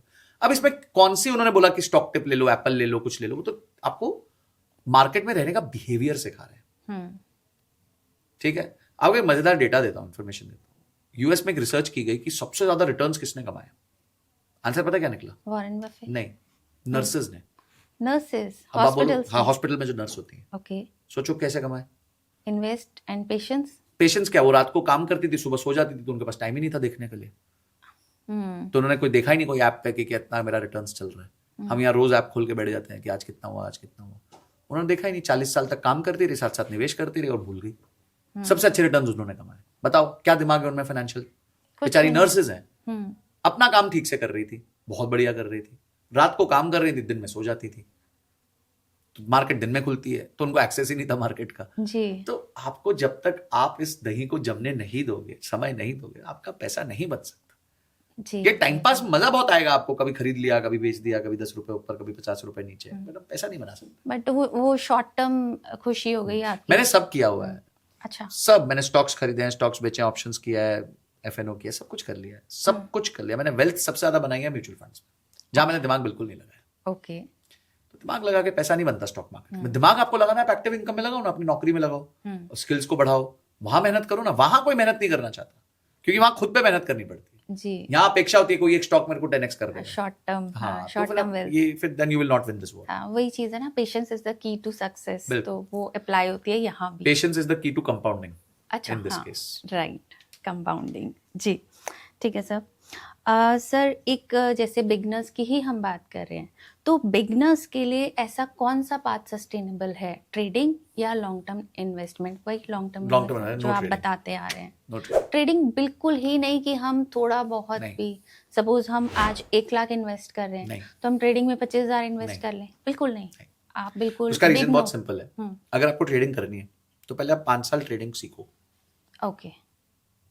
आपने कितना समय ट्रेडिंग सीखने में दिया है? कोई डॉक्टर बनता है, आप ऐसे आदमी से सर्जरी कराओगे जो 18 साल का है? नहीं। क्यों नहीं कराओगे? करा लो, वो तो बस डॉक्टरी एंट्री किया है, आप करा लो। क्यों नहीं कराओगे? क्योंकि उसके पास स्किल नहीं है। आप तो उस आदमी से सर्जरी कराते हो जिसने 5 साल डॉक्टरी के बाद 15 साल ऑपरेशंस किया हो। जीएमडी किया, फिर एमएस किया। तो क्यों आपको पता चल जाए कि आपका पायलट जो है वो 18 साल का अभी घुसा है, पहली बार उसने स्टिक पकड़ा है, करोगे आप? उस फ्लाइट में बैठोगे? नहीं बैठोगे। So just by looking at YouTube you will not be able to learn trading.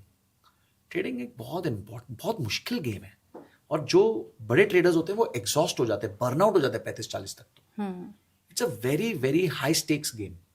और आप सोच रहे हो कि किसी के इंस्टाग्राम पे रील देख के या किसी का यूट्यूब पे वीडियो देख के आप एक सक्सेसफुल ट्रेडर बन जाओगे? It is impossible, impossible. आप कोई ट्रेडर बना दो जो बोलता है मैं पैसा बना रहा हूँ, I am trading since how many years, तब जाके मैं पैसा बना रहा हूँ। और वो भी मैं ट्रेडिंग में अनएक्सपेक्टेड प्रॉफिट नहीं मानता कि मेरे को महीने का 5% बन जाए, 10% बन जाए। हम कहते हैं हमारे को महीने का 1%, 2% बन जाए। अब यहां आते हैं बच्चे, बोलते हैं हमारे को तो महीने का 10% चाहिए, साल का डबल चाहिए। तो वो अनरियलिस्टिक एक्सपेक्टेशंस के साथ आते हैं। जब आप अनरियलिस्टिक एक्सपेक्टेशंस के साथ आओगे आप गलत ट्रेड करोगे। Take it as a degree, take it as an education, then trade. Okay, else don't trade. बहुत मुश्किल काम है। कोई भी जब स्टॉक्स या म्यूचुअल फंड्स में एंट्री करता है तो अपना एक गोल तो उसका होता ही है, होना भी चाहिए, जो आपने बताया। तो क्या एंट्री करते टाइम हमें एग्जिट को भी ध्यान में रखना चाहिए, और वो इम्पोर्टेंट है एग्जिट भी उतना ही? देखिए, यही हम म्यूचुअल फंड्स और स्टॉक्स में डिफरेंस आ जाता है। स्टॉक्स जो है ना वो अभिमन्यु का चक्रव्यूह है। हमें अंदर तो जाना आता है, बाहर निकलना नहीं आता। हमने खरीद लिया, कब बेचूं? मुझे क्या पता, मैं बेच दूंगा तो कंपनी और भाग जाए, अगर मैं होल्ड करूंगा तो कंपनी और गिर जाए। That is because we are dependent on a single company. मैं बहुत सारे उदाहरण दे सकता हूँ आपको। जेट एयरवेज कोई छोटी कंपनी तो थी नहीं, किंगफिशर एयरलाइंस कोई छोटी कंपनी नहीं थी, DHFL कोई छोटी कंपनी नहीं थी, आइलैंड एफएस कोई छोटी कंपनी नहीं थी, DS कुलकर्णी कोई छोटी कंपनी नहीं थी, गीतांजलि जेम्स कोई छोटी कंपनी नहीं थी। खत्म हो गई। आपको एक मजेदार बात बताता हूँ। सेंसेक्स चालू हुआ था 1986 में, ठीक है? सेंसेक्स में 30 कंपनीज होती हैं। आज 40 साल हो गए, 2026 हो गया। उन 30 कंपनीज जो पहले सेंसेक्स में थी पहली बार, वो 30 कंपनीज में आज पता है कितनी है? 4 बस। बाकी 26 गायब हो गई है। Okay, there no more there in that 30 का लिस्ट। कोई और आ गई है। अब आपको पता चलेगा कि ये जाने वाली है, रहने वाली है? नहीं पता चलेगा ना। पर अगर आपने सेंसेक्स में डाला होता तो 1986 में सेंसेक्स 500 था, अच्छा, आज 86,000 है। ओके, तो 40 साल में उसने 13-14% का साल का रिटर्न दे दिया। दिमाग लगा? नहीं लगा। आपको खोजना पड़ा कि कौन सी कंपनी आएगी, कौन सी कंपनी जाएगी? नहीं पता। 30 में से 4 कंपनी रह गई सिर्फ, 26 गायब हो गई। Okay, over 40 years. और यही अगर आपने सेंसेक्स में पैसा डाला तो 40 साल में आपका पैसा 160 गुना हो गया, 160 टाइम्स हो गया। और आपको हेडेक भी नहीं थी कि आप कौन सा स्टॉक अंदर जाएगा, कौन सा स्टॉक बाहर आएगा, कौन सा स्टॉक अंदर जाएगा, कौन सा स्टॉक बाहर आएगा। कोई हेडेक नहीं थी, आप शांति से बैठे थे, पैसा 160 टाइम्स हो गया। पर जैसे हमने देखा कि इसमें बहुत टाइम लगा, 40 इयर्स लग गए, ठीक है? तो इन बिटवीन अगर हमें पैसा चाहिए, हाँ, तो हम उस टाइम के लिए क्या करें? क्या तो उस टाइम के लिए आपके लिए अलग गोल होना चाहिए जी। और इन्वेस्टमेंट पे क्या हमें लोन भी मिल सकता है? बिल्कुल मिल सकता है। लोन अगेंस्ट सिक्योरिटी मिलता है आपको, तो वो ले सकते हैं, लेना चाहिए? वो लेना चाहिए अगर आपके पास एक्टिव इनकम हो तो। फॉर एग्जाम्पल, आपके पास 1 करोड़ का म्यूचुअल फंड है, आपको सडनली कुछ पैसे की जरूरत है, बच्चे को पढ़ाने के लिए भेजना है, 10 लाख रुपए की जरूरत है। अब आप सोचते हो यार मेरे पास ना 10 लाख रुपए 6 महीने में आ जाएंगे, धीरे धीरे मेहनत कर रहा हूँ, काम में आते रहेंगे, तो एक काम करता हूँ, मैं म्यूचुअल फंड नहीं तोड़ता, मैं इस पे 10 लाख रुपए लेता हूँ, क्योंकि जैसे 10 लाख का म्यूचुअल फंड तोड़ूंगा तो मेरे को टैक्स भी देना पड़ जाएगा। तो मैं काम करता हूँ, 10 लाख का लोन ले लेता हूँ, ये बेटे को दे देता हूँ, और 6 महीने बाद जब मेरे पैसे वापस आ जाएंगे तो मैं लोन चुका दूंगा, थोड़ा सा ब्याज दे दूंगा, ठीक है? तो ये करा जा सकता है। ओके, बट अगर आप रिटायर हो गए, हाँ, फिर तो अब आपके पास एक्टिव इनकम नहीं है, तो आपको उसी म्यूचुअल फंड में से थोड़ा थोड़ा थोड़ा थोड़ा तोड़ तोड़ के खाना पड़ेगा। और अगर शॉर्ट टर्म हमें चाहिए पैसा कि हमें कहीं बिजनेस हमें एक्सपेंड करना है, हमें कोई भी ऐसी चीजें अपनी अगर आपको 3 साल से पहले पैसा चाहिए तो प्लीज स्टॉक मार्केट में मत आइए। Yes, stick to bonds, stick to bond funds, stick to FD. Returns हैं उतने, आपको क्या फर्क पड़ता है अगर रिटर्न्स कम? अब मैं आपको एक किस्सा सुनाता हूँ। 2024 सितंबर में हमारे पास एक क्लाइंट आया, 2025 जुलाई में। उन्होंने कहानी बताई, बोलते हैं कि मेरी बेटी की ना फीस भरनी थी मुझे। कब भरनी थी? अगस्त या जून जुलाई 2025 में जी। तो उनके पास पैसे जमा हो गए थे, 15 लाख की फीस थी, वो जमा हो चुके थे सितंबर 2024 में। अब उन्होंने सोचा यार जमा हो गए पैसे, अगले साल देने हैं, अब क्या करें? तो उन्होंने देखा कि सबसे बेस्ट परफॉर्मिंग म्यूचुअल फंड कौन सा है। तो उस टाइम तक सबसे बेस्ट परफॉर्मिंग म्यूचुअल फंड था स्मॉल कैप, ओके। जिसने सालाना पिछले 3-4 साल में 30% रिटर्न दिया था। तो खुश हो गए, बोले यार वाह, अपन 15 लाख डालेंगे, अगले साल 30% ऊपर होगा, 4.5 लाख में रख लूंगा, बेटी के लिए 15 लाख दे दूंगा। ठीक है जी, वेरी गुड, गुड थॉट। उन्होंने डाल दिया, मार्केट क्रैश कर गई, स्मॉल कैप सबसे ज्यादा गिरा, 25% गिर गया। अच्छा। अगले साल जब तक फीस देने का टाइम आया तो वो 15 लाख की वैल्यू 13 लाख रह गई थी। 2 लाख रुपए उनको जेब से डालने पड़ गए और वहां लॉस आ गया। क्योंकि स्मॉल कैप म्यूचुअल फंड में आप तब पैसा डालते हो जब आपका होराइजन मिनिमम 7 साल का हो। अच्छा। स्मॉल कैप है, हो सकता है 4 साल चले ना। तो अगर इन्होंने यही पैसा एफडी में डाला होता जी कि भाई मेरे को नहीं समझ आ रहा, बट 1 साल बाद मेरे को मेरी बेटी के लिए 15 लाख देने हैं, तो 15 लाख पे शायद उनको बहुत कमाई नहीं होती। कितनी कमाई होती? मुश्किल से 90,000 रुपए की कमाई होती, पर पक्की कमाई होती, और ये पैसा रिस्क पे नहीं जाता। जी जी जी जी। तो आपको पता होना चाहिए कि आपको पैसा कब चाहिए, क्यों चाहिए, और उस क्यों और कब के लिए आपको कौन सी गाड़ी में बैठ के जाना है। अब आप सोचो, आप भाजी तरकारी लेने पतली सी गली में चले गए फॉर्च्यूनर में, तो ना गाड़ी अंदर जाएगी, ना आपकी भाजी आएगी, ना आप घर पहुंच पाओगे। ठीक है। और अगर आप चलोगे, मैं हाईवे स्कूटर पे जाऊंगा, स्कूटी पे मैं हाईवे से बॉम्बे से दिल्ली जाऊंगा, तो आप पहुंच नहीं पाओगे। और लोग यही गलती करते हैं, बॉम्बे से दिल्ली जाने के लिए स्कूटी पे जाते हैं, और घर में बगल में तरकारी खरीदने के लिए फॉर्च्यूनर में चले जाते हैं। सर, जैसे हम सेविंग की बात कर रहे हैं, और सेविंग के बहुत सारे वेज हैं जो हमने समझे। अभी हमने थोड़ा म्यूचुअल फंड समझ लिया, एफडी समझ लिया, थोड़ा सा हम स्टॉक मार्केट भी समझ लिया। अब हम थोड़ा सा रियल एस्टेट की तरफ आते हैं कि आपके हिसाब से विच ऑप्शन इज बेटर, मतलब बाइंग अ हाउस और रेंटल प्रॉपर्टी। देखिए, यहाँ थोड़ा ना मैं आपको थोड़ा सा, हाँ, मेरा एक व्यू पॉइंट है, बट मैं उस व्यू पॉइंट को जस्टिफाई करूंगा। हाँ, I am not against buying a house. First of all, मैं बिल्कुल क्लियर ये बात कहना चाहता हूँ, आपको घर खरीदना, आप खरीदिए, बट अपनी औकात के हिसाब से खरीदिए। बस यहाँ मेरा एक सबसे थोड़ा सा डिफर करता हूँ। देखिए, यूएस में जो हाउस प्राइस है, एवरेज हाउस प्राइस है, डिवाइडेड बाय एवरेज इनकम, मैं समझिए अगर एक घर 1 करोड़ का है और वहां इनकम क्या है, वो 5 गुना, यानी एक इंसान अपने 5 साल की कमाई से घर ले सकता है। ठीक है। मेरी इनकम है $80,000, घर होगा $4 लाख का, तो मैं खरीद लूंगा, कोई चक्कर नहीं है। होम मॉर्गेज रेट्स बहुत कम है, और जो रेंट है वो ईएमआई जितना ही बढ़ता है। ओके। तो तीनों चीजें बहुत अच्छी हो गई। एक तो आमदनी से सिर्फ 5 गुना ही घर की वैल्यू है, ब्याज दर कम है, और तीसरा मेरी जो ईएमआई होती है और रेंट होता है मोटा मोटी सेम होता है, ज्यादा फर्क नहीं होता। अब आ जाओ भारत में। भारत में आज जो आमदनी है उसका 16 गुना घर की वैल्यू है। जी बिल्कुल। भाई, अगर एक व्यक्ति आज, मैं कहता हूँ 10 लाख रुपए साल का किसी के लिए बहुत अच्छी इनकम है। नोएडा में आप मुझे घर दिखा दो 1 करोड़ से नीचे का, ठीक है, ग्रेटर नोएडा में ही दिखा दो कि 1 करोड़ से नीचे का 2 बेडरूम हॉल किचन आ रहा हो। वहीं अभी 80-90 लाख तो होने लगे, प्लस ट्रांजैक्शन कॉस्ट, प्लस बहुत सारी चीजें होती हैं। तो आपका ये रेशियो मेन सिटीज में तो कई कई जगह 15-16 जा चुका है। बॉम्बे जैसे शहरों, बॉम्बे गुड़गांव में तो 15-16 जा चुका है। गुड़गांव में तो आपको 2 करोड़ से नीचे कुछ नहीं मिल रहा, बॉम्बे में आपको 2 करोड़ से नीचे कुछ नहीं मिल रहा। 1 CR में तो अब वो LIG फ्लैट्स आ रहे हैं। किसी की income 10 to 15 lakh rupees per year है, तो बहुत अच्छी इनकम है, it's a good income. But जी घर ही नहीं आ रहा आपके पास, तो उसमें अच्छी इनकम होने के बावजूद मैं घर नहीं ले पा रहा हूं। तो मेरा पॉइंट ये है कि अगर आपको घर लेना है तो आप ऐसा घर लीजिए कि आपके ऊपर वो बोझ ना बने। आपकी जो ईएमआई है, अच्छा लोग क्या कहते हैं कि अपनी ईएमआई को अपनी इनकम का 40% 50% करो, ये गलत है। क्या घर का खर्चा सिर्फ ईएमआई है? नहीं, घर के खर्चे में आता है मेंटेनेंस। आपने 2 बेडरूम हॉल किचन लिया 1000 स्क्वायर फीट का, आपको 5,000-6,000 रुपए महीने की मेंटेनेंस भरनी है, उसको भी जोड़ो। आपका आता है इलेक्ट्रिसिटी बिल, और आपका आता है मेड एक्सपेंसेस, और आपका आता है मेंटेनेंस, मतलब घर के अंदर तोड़फोड़ होगी, कभी फैन बदलेगा, कभी कुछ बदलेगा, कभी लाइट आएगी। ये 5 खर्चे जोड़ लो। But sir if we are staying in rental property तो ये खर्चे तो उसमें भी आएंगे। हाँ, ये खर्चे उसमें आएंगे, बट आपका रेंटल जो आपकी इनकम का बहुत छोटा सा पोर्शन होगा। हाँ, ईएमआई उसमें, हाँ, क्योंकि आपकी ईएमआई ज्यादा जुड़ गई ना होगा। यहाँ पे। हाँ, तो ईएमआई प्लस ये सारे एक्सपेंसेस अगर आप जोड़ लो, ये जो है आपका इनकम का 40% से नीचे होना चाहिए। ओके इसे हम कहते हैं टोटल कॉस्ट ऑफ ओनरशिप। जी। अगर आपका टोटल कॉस्ट ऑफ ओनरशिप हम्म 40% से नीचे आपकी आमदनी के, प्लीज घर लो, कोई प्रॉब्लम नहीं है, अच्छी बात है, कोई प्रॉब्लम नहीं है। लोग कहते हैं सर मेरा घर भी तो वैल्यू में बढ़ेगा, तो क्या बेचने वाले उसको? क्या आप उसको रियलाइज कर सकते हो? आज आपने घर लिया 1 करोड़ का, वो 5 साल बाद हो गया 1.5 करोड़ का, क्या वो 50 लाख आप रियलाइज कर पाओगे? नहीं कर पाओगे। अच्छा, आप रियलाइज करोगे तो घर बेचना पड़ेगा, घर बेचोगे तो फिर या तो रेंट पे आ जाओगे या नया घर खरीदोगे। अब नया घर खरीदने जाओगे तो वो भी फिर महंगा हो चुका है। हाँ। तो house is a replacement asset. जो आपका खुद का घर होता है वो रिप्लेसमेंट एसेट होता है। तो इसीलिए जिस तरह आप देखिए, आप फीमेल में हैंडबैग का बड़ा प्रचलन होता है, उनको हैंडबैग बड़ा पसंद है। मेरी कुछ फ्रेंड्स है वो तो मतलब उनको एनुअल शॉपिंग, उनको 2 बड़े बड़े हैंडबैग्स चाहिए ही चाहिए।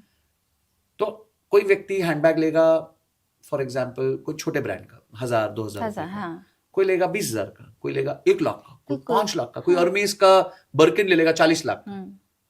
ठीक है, अब ले तो सारे हैंडबैग ही रहे, पर सब अपनी अपनी औकात कह लो या जो भी कह लो, अफोर्डेबिलिटी कह लो, उसके हिसाब से ले रहे हैं।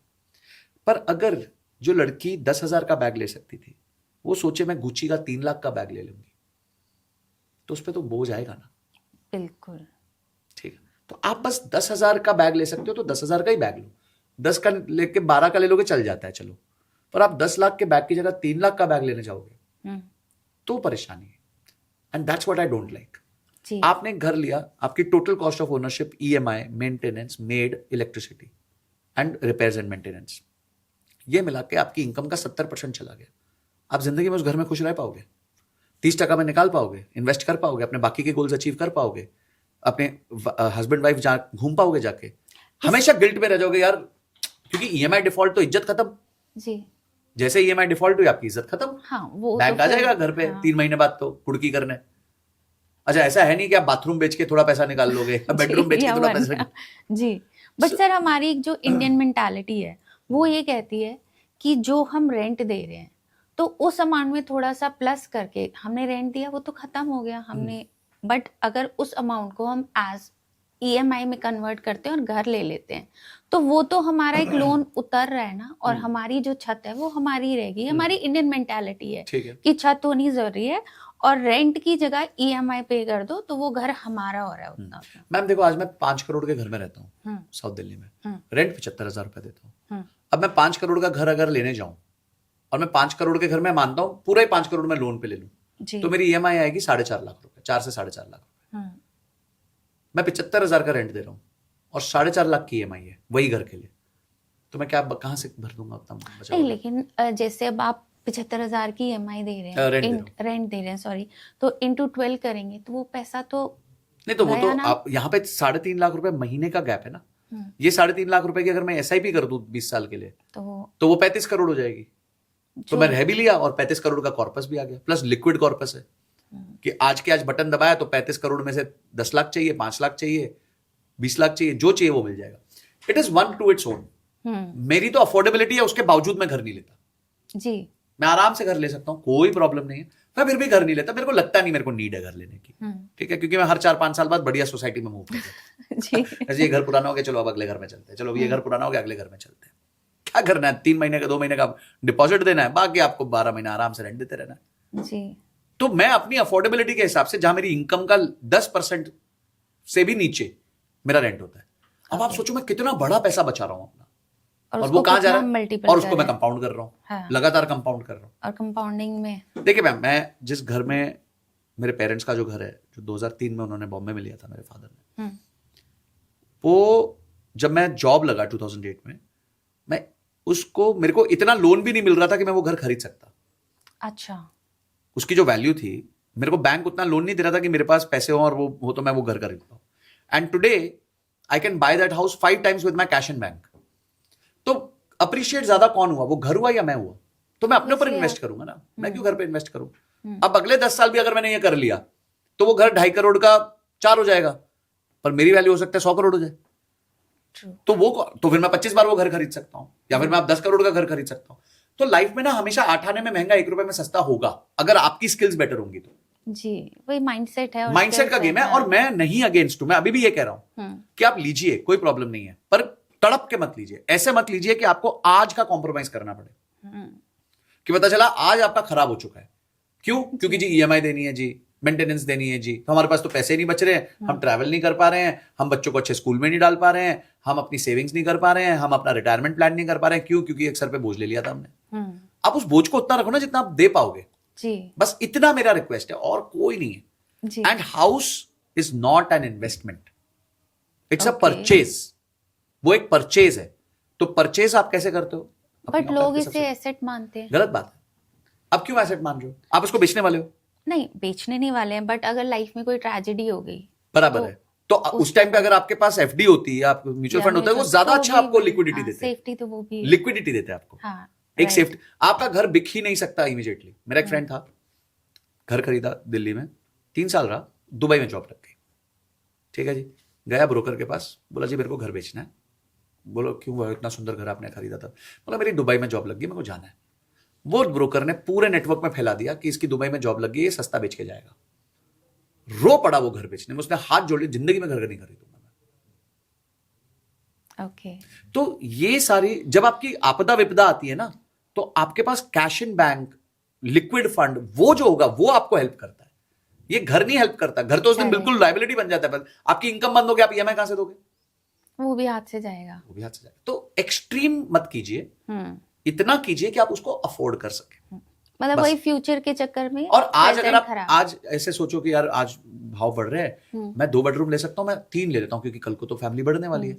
तो जिस दिन बढ़ जाएगी उस दिन ले लेना, तब तक आपकी आमदनी भी बढ़ जाएगी, तब तक इस घर की वैल्यू भी बढ़ जाएगी। उस घर को फ्लिप करना, उस घर को ले लेना उस टाइम पे। आज क्यों बोझा पालना है जीवन का सारा? वही ना, इंडियन मेंटालिटी हम लोग तो चेंज करनी पड़ेगी। देखो पेरेंटल भी वही है कि घर बना लिया है तो देखिए, आपको पता है 20 साल का लोन किसे कहते हैं?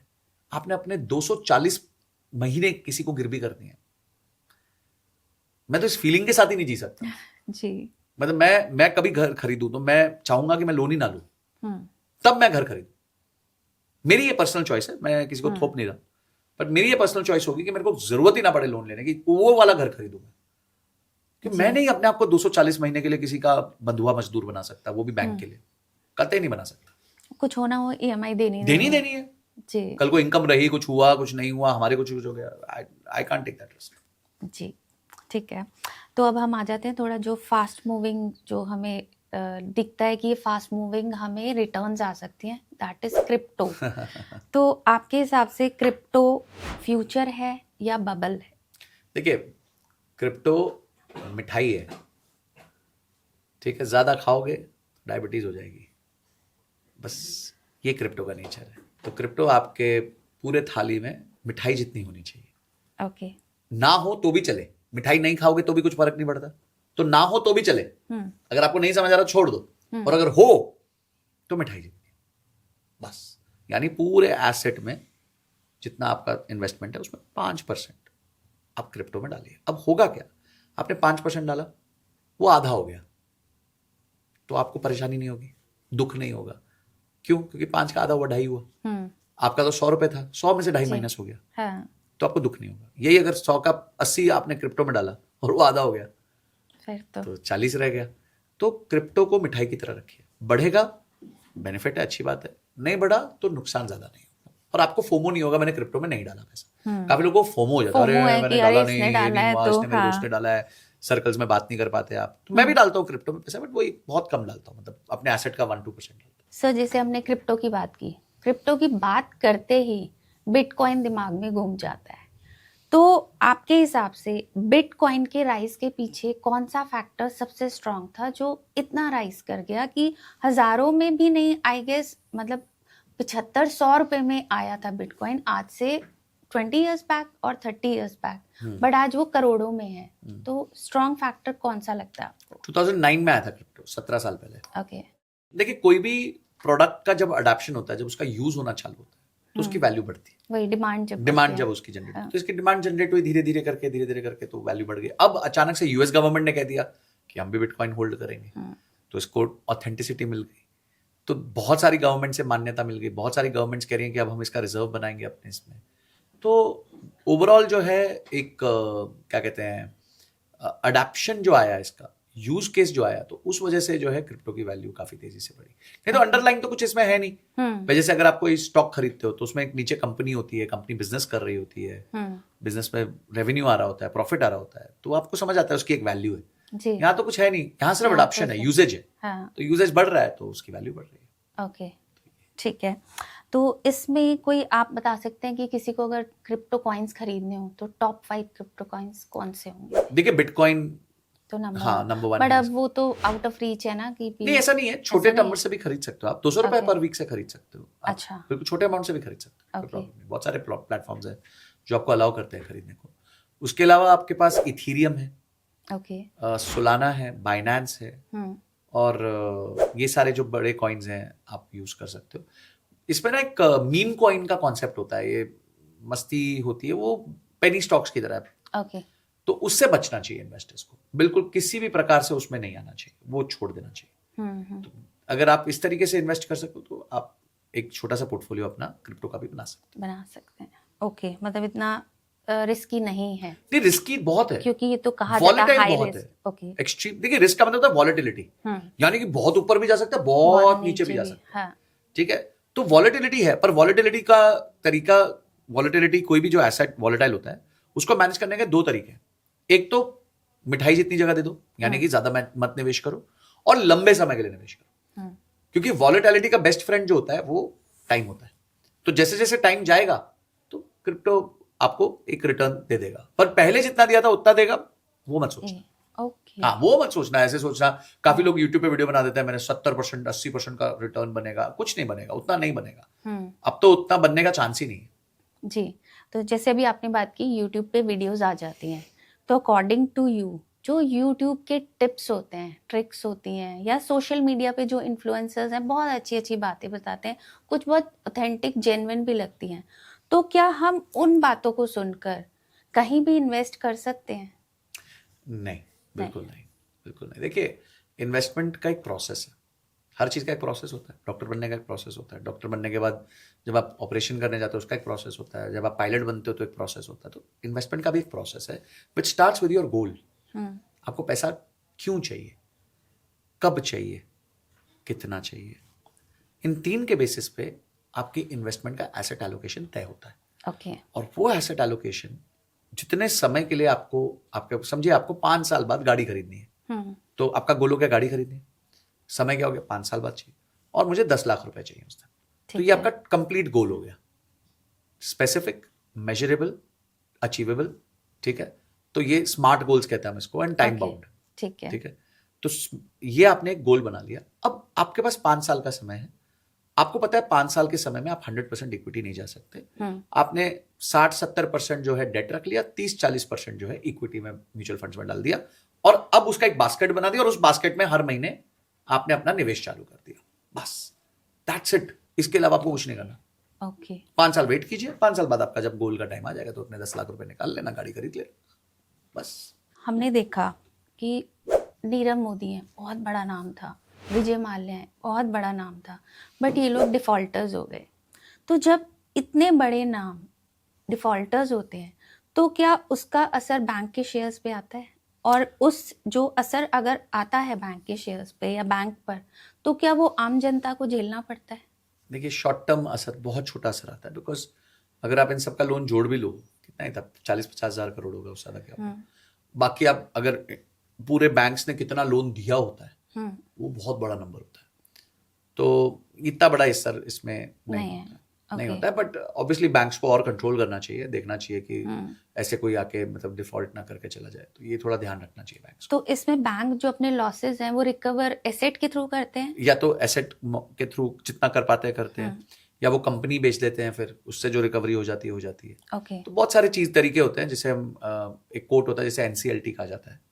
ठीक है, तो वहां पे जाके ये सारे केस लड़े जाते हैं। जो भी क्रेडिटर्स होते हैं बिजनेस को, जिन्होंने उधार दिया होता है, सिर्फ बैंक नहीं होते, सप्लायर्स भी होते हैं, इन्वेस्टर्स होते हैं, तो वो सब लोग लाइन में लग जाते हैं पैसा निकालने के लिए। ओके, तो तो उसका वो एक system रिकवर है। कर पाते हैं? 100% तो नहीं हो पाता होगा, तो बहुत लॉसेस मुश्किल। तो हैं। बुक करने पड़ते हैं, बिल्कुल ओके, बुक करने पड़ते और क्योंकि जो भी डिफॉल्टर्स होते हैं, जो मैंने पैटर्न देखा है, जो उनके एसेट होते हैं वो आउट ऑफ इंडिया होते हैं, तो वैसे ही मुझे लगता है कोई नहीं, क्लेम ऐसा नहीं है, बिजनेस एसेट्स भी होते हैं ओके जिसको गिरवी करके उन्होंने लोन लिया होता है। फैक्ट्रीज होती हैं, प्लांट्स होते हैं, मशीनरीज होती हैं, रियल एस्टेट होती है।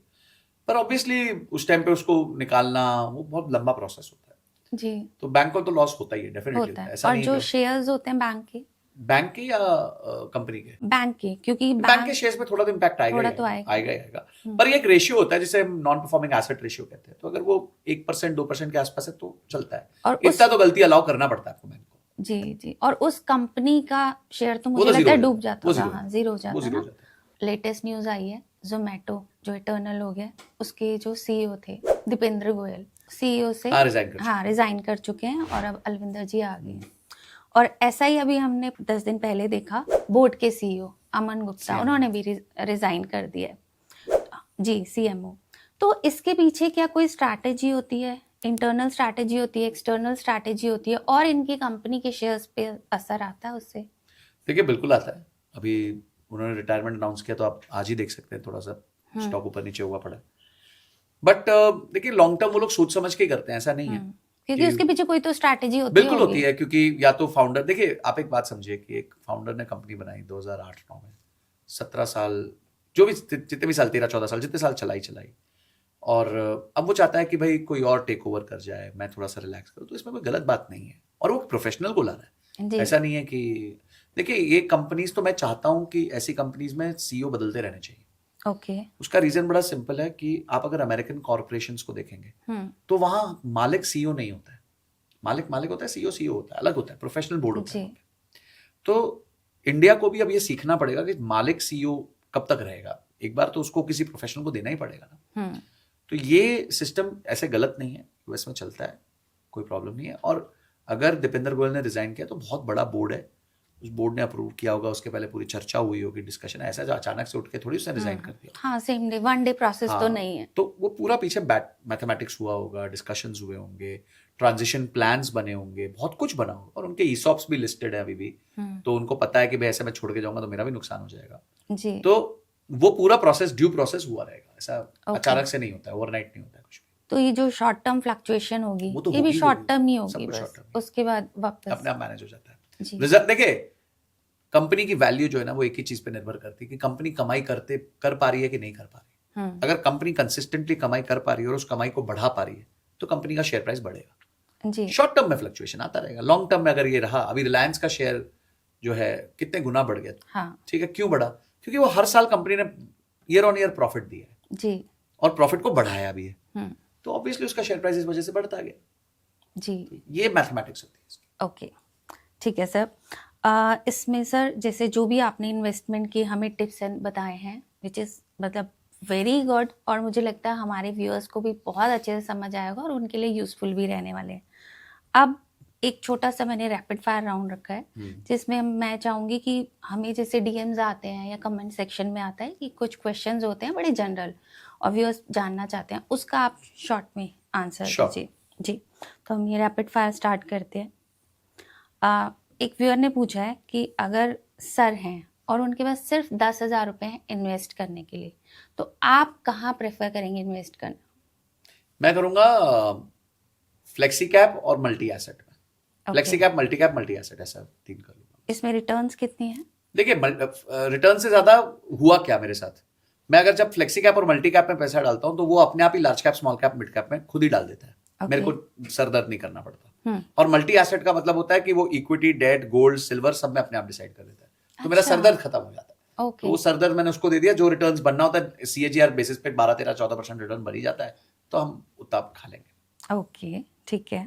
नेक्स्ट क्वेश्चन आ जाता है, म्यूचुअल फंड, स्टॉक मार्केट और क्रिप्टो, एक जो लेमैन है, आम आदमी है, उसके लिए सबसे ज्यादा इजी और सबसे ज्यादा सेफ कौन सा इसमें से रहेगा? Mutual fund. ओके, तो आप क्रिप्टो को और ना बहुत दूर, स्टॉक मार्केट को उतना। क्या सिर्फ जॉब करते हुए डिसिप्लिन इन्वेस्टमेंट के साथ हम अपनी वेल्थ क्रिएट कर सकते हैं? बिल्कुल कर सकते हैं, बस एक ही रूल याद रखिएगा, स्टेप अप करते रहिएगा, जैसे जैसे आमदनी बढ़े वैसे वैसे निवेश बढ़ाते रहिए। ओके, ठीक है। नेक्स्ट क्वेश्चन है, जो SIP है क्या सच में लॉन्ग टर्म वेल्थ क्रिएट कर सकता बिल्कुल, है? आपके सामने बैठा हूँ, उसी से क्रिएट की। जी, तो ये लॉन्ग टर्म जो गोल होता है ये कितना होना चाहिए? Minimum 8 to 10 years। Minimum 8 to 10 years। Okay, ठीक है सर, बहुत अच्छा। नेक्स्ट क्वेश्चन है, एक्सपेंसिव कार और बड़ा घर, फाइनेंशियल जो पॉइंट ऑफ व्यू है उसके हिसाब से एसेट क्या है? दोनों है, दोनों ही नहीं है? मेरे लिए तो दोनों नहीं है, बट अगर बुक्स के हिसाब से देखा जाए तो फिर तो बड़ा घर ही है। जी। एटलीस्ट आपको बेचोगे तो वैल्यू तो मिलेगी उसकी।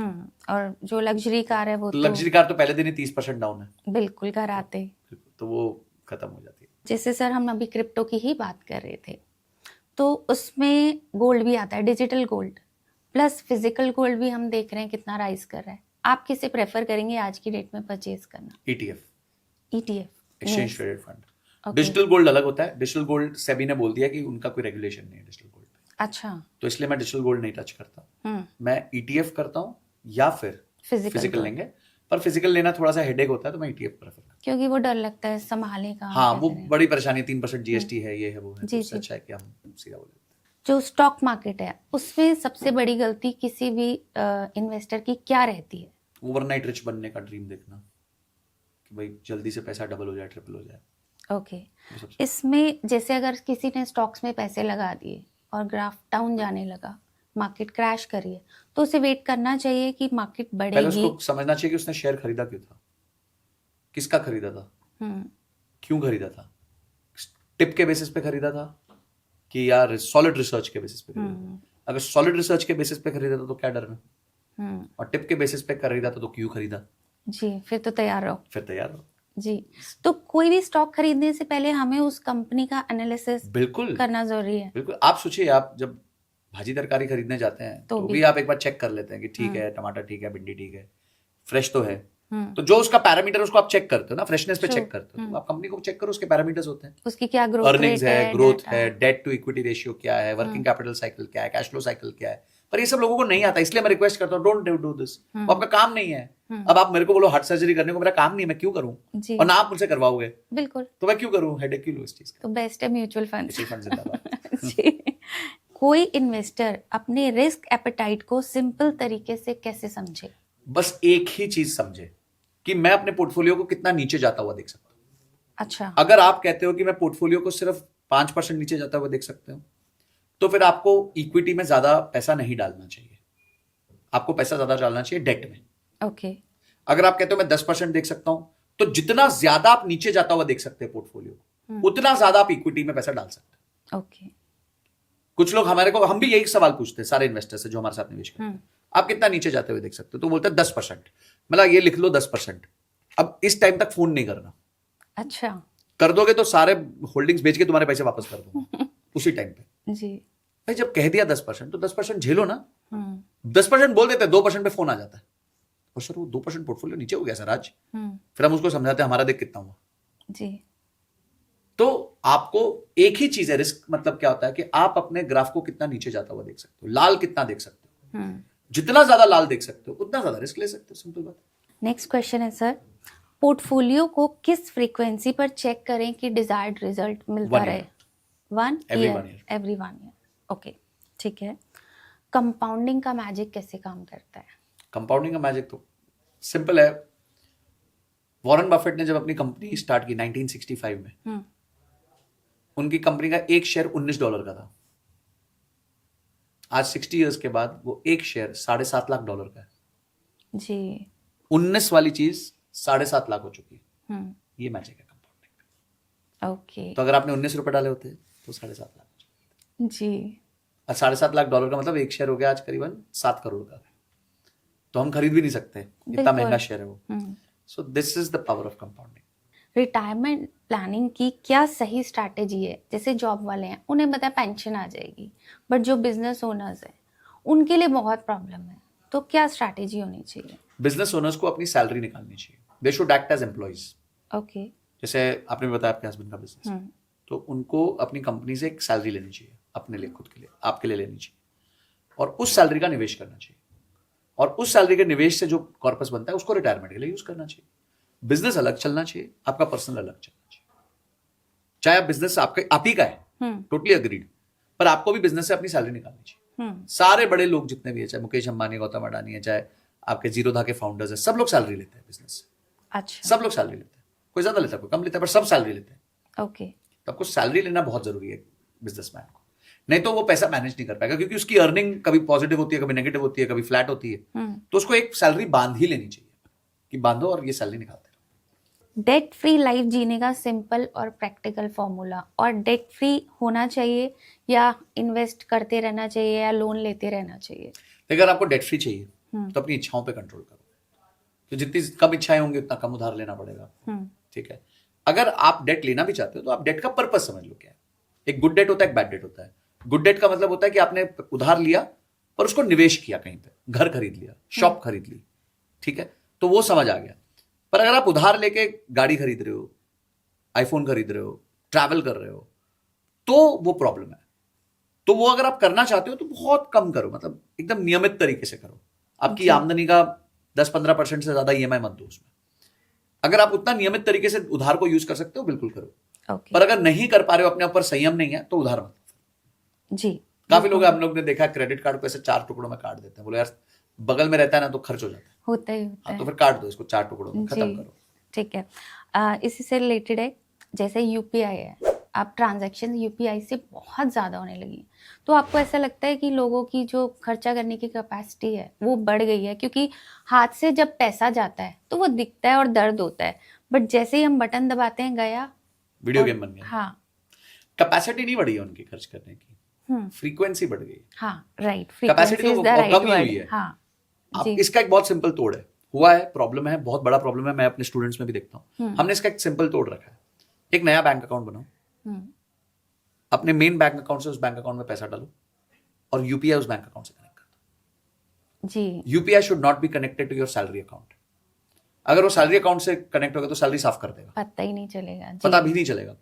पर एक दूसरे अकाउंट के साथ कनेक्टेड होगा ना, और आपको बताओगे मेरे पास 5-6 हज़ार रुपए हैं, तो फिर आप थोड़ा सा नियम संयम में आ जाओगे, अपने आप ही आ जाओगे। अलार्म बजेगा, हाँ, 5 गए। आपको देखिए, इफ यू कैन नॉट, जैसे मैं फूड पे कंट्रोल नहीं कर पाता था, तो मैंने क्या सोल्यूशन निकाला, मैंने घर पे खाना मंगवाना ही बंद कर दिया। ओके, घर पे कम भुजिया रखनी बंद कर दिया। भुजिया के बहुत शौक थे, पर भुजिया में पता है कि इतना अच्छी चीज नहीं है, if you want to reduce weight, तो हमने भुजिया मंगवानी बंद कर दी।